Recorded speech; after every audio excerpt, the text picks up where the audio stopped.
अस्सलाम वालेकुम जी, welcome back to another blog. आज का ब्लॉग बड़ा ही ज़रूरी है। इसमें बहुत से मैसेजेस मुझे आ रहे थे आप भाइयों के कि भाई हमें कोप आर्ट मिडल ईस्ट के बारे में बताएं कि कोप आर्ट में रजिस्ट्रेशन हम किस तरह से कर सकते हैं, कोप आर्ट के चार्जेस क्या हैं, कोप आर्ट पे अगर हम कोई गाड़ी ख़रीदते हैं तो उसके बाद हिडन चार्जेस क्या हैं जिनका हमें पता नहीं होता, ताकि हम उसके अकॉर्डिंग अपनी वर्किंग करें। मतलब जब हम अपनी कैलकुलेशन कर रहे हों किसी गाड़ी के ऊपर तो हमें पता हो कि हम अगर ये गाड़ी इतने की बाय करते हैं तो उसके ऊपर हमारे चार्जेस कितने लगेंगे, उसके ऊपर क्या एक्सपेंस आएगा, सिर्फ गाड़ी को पार्ट से विन करने के बाद आपके पास पहुंचने तक कितने चार्जेस होते हैं। तो खैर आज की वीडियो में हम वो डिस्कस करेंगे। और नेक्स्ट वीडियो इंशाल्लाह हमारी होगी कोपार्ट यूएसए पे कि कोपार्ट यूएसए का अकाउंट किस तरह से ओपन किया जा सकता है, इनके शिपिंग चार्जेस क्या हैं, टाइम ड्यूरेशन कितनी लगती है जिसमें कोपार्ट आपको गाड़ी यूएसए से जबल अली पोर्ट तक पहुंचा देता है, और कोपार्ट कितनी लिमिट देता है आपको गाड़ी की परचेज़ करने की, कितनी पैसे लगते हैं उस अकाउंट को ओपन करने में। तो खैर ये हम नेक्स्ट वीडियो में इंशाल्लाह शेयर करेंगे जो यूएसए के कोपार्ट पे होगी। आज का हमारा टॉपिक है कोपार्ट ऑफ मिडल ईस्ट।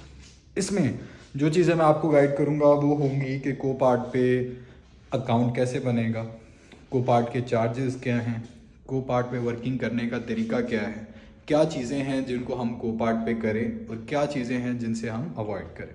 तो खैर ये सारी चीज़ें हम डिस्कस करेंगे। दूसरा, अगर आप में से अभी भी किसी ने भाई के चैनल को सब्सक्राइब नहीं किया तो कितनी गलत बात है। आपका भाई आपके लिए मेहनत कर रहा है, आपको वो सारी चीज़ें मैं गाइड कर रहा हूँ जो कि कोई भी बंदा यहाँ पे गाइड नहीं करता। वो सिंपल आप लोगों को बता रहे होते हैं जी हमने ये गाड़ी ख़रीद ली है, हमने ये बेच दी है, मतलब हिडन चीज़ कोई नहीं बता रहा होता।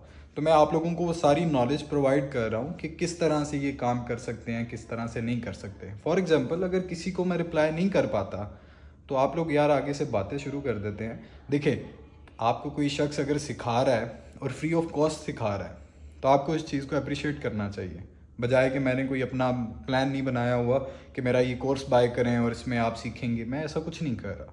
तो जो मेजर चीज़ होती है मैं उस पर वीडियो बनाता हूँ, आप लोगों के लिए पोस्ट कर देता हूँ ताकि आप सारे देख सकें। इंडिविजुअली आप किसी को उंगली पकड़ के चलना नहीं सिखा सकते हैं, तो एटलीस्ट कोई आपको कोई चीज़ प्रोवाइड कर रहा हो तो आप लोगों को उस चीज़ को अप्रिशिएट करना चाहिए। तो इसलिए भाई के चैनल को करें सब्सक्राइब।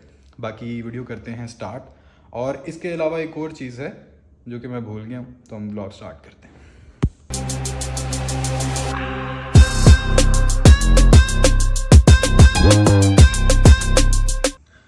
अच्छा जी, तो ये कोपार्ट का डैशबोर्ड है जहाँ पे आप सारा देख रहे होते हैं। यहाँ पे व्हीकल्स आ रही होती हैं, सेल लिस्ट आ रही होती है, वॉच लिस्ट में वो चीज़ें आ रही होती हैं जो कि आपने लिस्ट में से चीज़ों को पसंद किया होता है कि ये जब बिकेंगी मैं इनको देख लूँगा कि ये इनमें से कौन सी गाड़ी मुझे पसंद आती है, कौन सी नहीं आती। जैसे कि मैंने ये कुछ वॉच लिस्ट में मेरी गाड़ियाँ हैं जिनको मैंने पोस्ट किया हुआ है कि इनमें से मैं कोई गाड़ी देखूँगा, अगर मुझे समझ आती है तो मैं उसको उठा लूँगा। फॉर एग्ज़ाम्पल ये पोर्शे मकैन है। इसके बारे में मैं थोड़ा सा बता देता हूँ, इसके बाद हम एंड पे स्टार्ट करते हैं कि इसके सारे हिडन चार्जेस क्या हैं और तरीक़ाकार क्या है। ये गाड़ी जो है ये 2018 मॉडल है और सेल्वेज व्हीकल का मतलब होता है कि ये गाड़ी जो एक्सीडेंटल है, इसमें एडिशनल इन्फॉर्मेशन में देखना होता है कि कोई एक्स्ट्रा इन्फॉर्मेशन पोस्ट की है वो देखनी होती है, रन एंड ड्राइव पे देखना होता है। अब देखें, रन एंड ड्राइव पे हम पोस्ट कर देंगे तो इस पर कोपार्ट के पास जब ये गाड़ी उनके यार्ड में आई थी तो कोपार्ट कह रहा है ये जब गाड़ी हमारे पास आई थी तो ये गाड़ी रन एंड ड्राइव थी, ठीक है।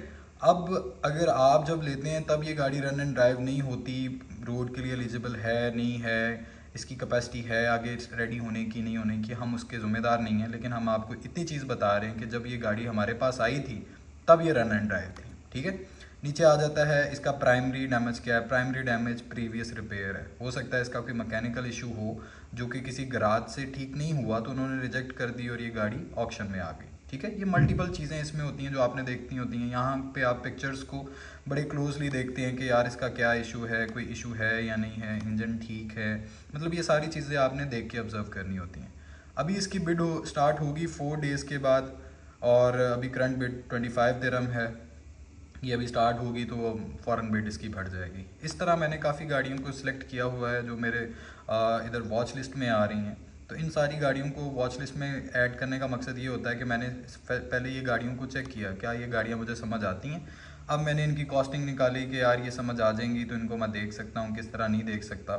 तो ये गाड़ी उसमें आ गई। अब ये गाड़ी जो है ये सैल्वेज ऑक्शन वाली नहीं है, ये यूज़। अच्छा, तो कोपार्ट पे होता क्या है? कोपार्ट पे दो तरह की ऑक्शंस हो रही होती हैं। एक ऑक्शन वो है जो कि सैल्वेज व्हीकल्स की है, जिनको हम एक्सीडेंटल गाड़ियाँ कहते हैं। दूसरी यूज़ गाड़ियों की हो रही होती है। अब यूज़ गाड़ियों में होता ये है कि फॉर एग्जांपल मेरी गाड़ी सारी ठीक है, वो आरटीए से अप्रूव्ड है, मैं कोपार्ट में भेज दूँगा, वो मेरे साथ रेट डिसाइड करेंगे कि आप किस बजट के अंदर अपनी गाड़ी को सेल करना चाहते हैं। मैं उन्हें बोलता हूँ कि मैंने 70,000 में ये गाड़ी सेल करनी है। अब उस गाड़ी की जब ऑक्शन होगी, अगर उस गाड़ी को 70,000 से नीचे लगता है, फॉर एग्जांपल 60 उसका मैक्सिमम जो कोपार्ट की ऑक्शन रही है बिड, वो 60,000 तक गई है। अब 60,000 पे बिड जो है वो क्लोज हो जाएगी और वो अप्रूवल पे चले जाएगी बिड। अब अप्रूव कौन करेगा? मैं, जो कि उस गाड़ी का सेलर था। अब जिसने हाईएस्ट बिड होगी उसकी और मेरी आपस में कन्वर्सेशन हो रही होगी। काउंटर बिड कर सकता हूँ, मैं उसे कहूँ आपने 60 का है, 65 पे इसको लॉक करते हैं। खैर हमारी जितने पे भी बिड लॉक होगी वो क्लाइंट के साथ बनती है। अगर वो पैसे नहीं बढ़ाता और मैं कह देता हूँ यार चलो ठीक है 60 पे जाने दो, तो 60 पे कहूँगा, वो गाड़ी सेल आउट हो जाएगी। ये है तरीका इसका यूज़ गाड़ियों का। अगर अब दूसरे तरीके में देखा जाए सैल्वेज गाड़ियों का, तो उसका भी ऐसे ही होता है। उसमें भी क्लाइंट ने अपनी एक अमाउंट डिसाइड की होती है कि इतनी अमाउंट में वो अपनी गाड़ी को मिनिमम सेल आउट करेगा। तो खैर, तो इसी तरह ये क्लाइंट जो था जिसने ये गाड़ी पोस्ट की हुई है, ये गाड़ी बिल्कुल ठीक है, ये एक्सीडेंटल नहीं है, ये यूज़ में इसने पोस्ट किया हुआ है। अब इसको पैसे समझ आएंगे तो ये सेल कर देगा, नहीं समझ आएंगे तो ये सेल नहीं करेगा।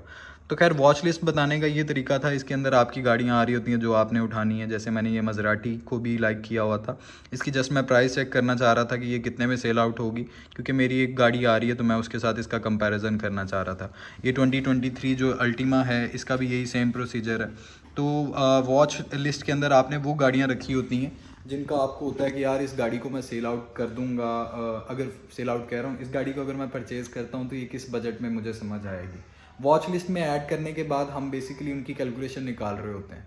जब हमें समझ आता है तो हम अपना एक टारगेट बना लेते हैं कि जब इस गाड़ी की बिड होगी तो मैं इसको इतने में, मैक्सिमम में अगर ये बिड क्लोज होती है तो मैं उस गाड़ी को उठा लूँगा। तो खैर इस तरह अगर बाकी आ जाए, बिड स्टेटस आता है जो आपने बिड की होती है। उसके अलावा ऑक्शन का यहाँ से आप चेक करते हैं कि आज के दिन में कौन सी ऑक्शन हो रही है। टुडेज़ ऑक्शन मैंने देखना है कि आज के दिन कौन सी ऑक्शन हो रही हैं। तो आज कोई भी नहीं हो रही, अभी आज के दिन में कोई ऑक्शन नहीं है। अब मैं देखूंगा कि मैंने कैलेंडर चेक करना है कि ऑक्शन किस दिन होंगी। तो ये कैलेंडर आ रहा है कि जी ये 5 बजे होगी, इस डेट को होगी, ट्यूसडे को होगी, फ्राइडे को होगी, संडे को होगी, सैटरडे को होगी। कौन से दिन बिड होगी उसका टाइम वगैरह लिखा होता है। आप उसको अलर्ट में लगा सकते हैं कि जब वो टाइम आए, कोपार्ट आपको नोटिफाई कर देता है कि your bid is going to start, तो आप उधर जाके अपनी बिड कर सकते हैं। अब आ जाते हैं कि कोपार्ट से हम कोई गाड़ी बाय करते हैं तो वो गाड़ी हमें कितने की कॉस्ट करती है और उसके एक्सपेंस क्या होता है। तो खैर वो भी मेरे पास सारी रिटन डाउन है सारी चीज़ें, मैं आपको वो भी बता देता हूँ ताकि आप लोगों को थोड़ा सा आइडिया हो जाए कि कोपार्ट से गाड़ी ख़रीदने के बाद वो गाड़ी हमें कितना एक्सपेंस और कितने हिडन चार्जेस डलेंगे कि वो गाड़ी जब तक हमारे पास डिलीवर होगी। अच्छा जी, तो मेरे इतने ज़्यादा टैब्स ओपन हैं और मुझे समझ नहीं आ रहा वो किधर था। मेरे ख्याल से ये है। अच्छा जी, इसमें कार वैल्यू आ रही है। कार वैल्यू के आगे लिखा हुआ है 12,000, ठीक है। अब कार वैल्यू के नीचे जो आता है वो आ जाती है बायर फीस। यार ये ब्लर क्यों हो रहा है? बायर फीस आ जाती है। बायर फीस है 819 रुपये। अब ये 7% बायर फीस होती है जो कि एक्चुअल अमाउंट की होती है। उसके बाद आ जाती है बिड फीस। बिड फीस है 123 दिरहम्स। उसके नीचे आ जाता है टाइटल प्रोसेसिंग 100 दिरहम्स उसके लगते हैं।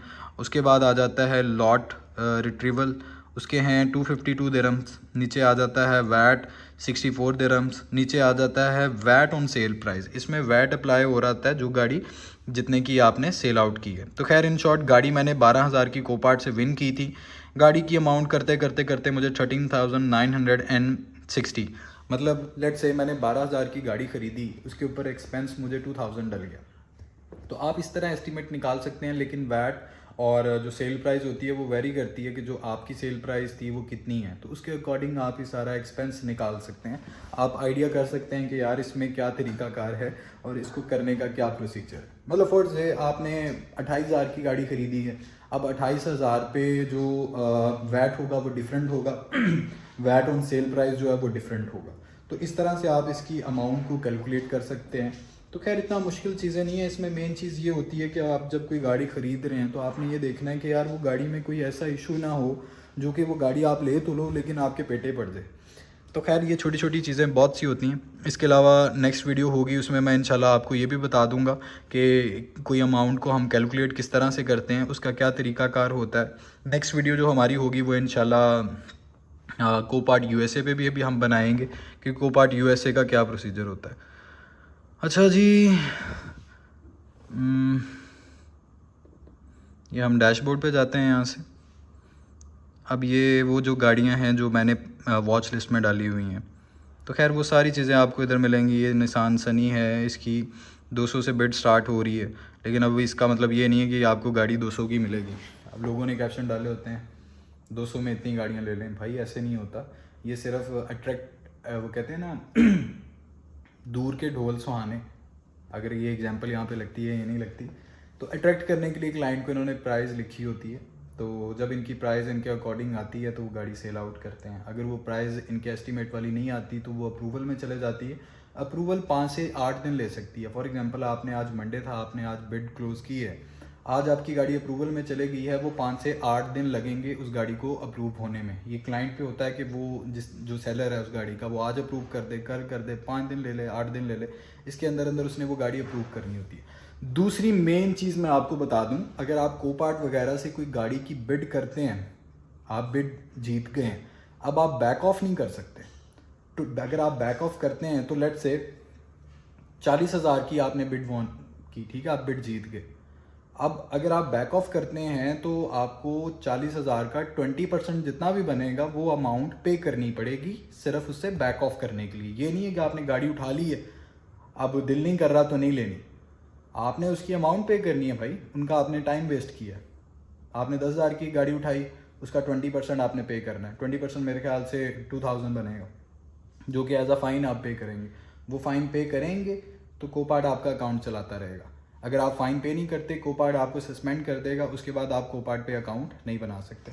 तो खैर ये सारी चीज़ें हैं जिनको बड़ा देखना होता है। यहाँ पे लोकेशंस आ रही होती हैं, सर्विस इनकी सपोर्ट आ रही होती है कि गाड़ी को वेरीफाई करवाना है, चेक करवाना है, बिड स्टेटस होता है, ऑक्शन का मैंने आपको बता दिया है, फाइंड माय व्हीकल्स, यहाँ पे आप इनका सेल्स डाटा जो है उसको चेक कर सकते हैं। तो खैर ये सारी चीज़ें हैं जो आपके भाई ने आपको बता दी हैं।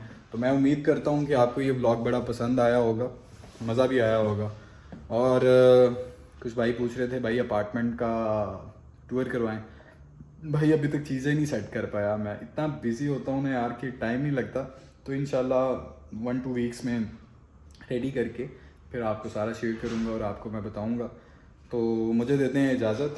अगर आपने चैनल को सब्सक्राइब नहीं किया तो कर लें, ताकि इस तरह की मज़ीद इन्फॉर्मेशन जो आपको वैसे नहीं मिल सकती वो आपको मिले और हमारा साथ बनाए। खुदा हाफिज़।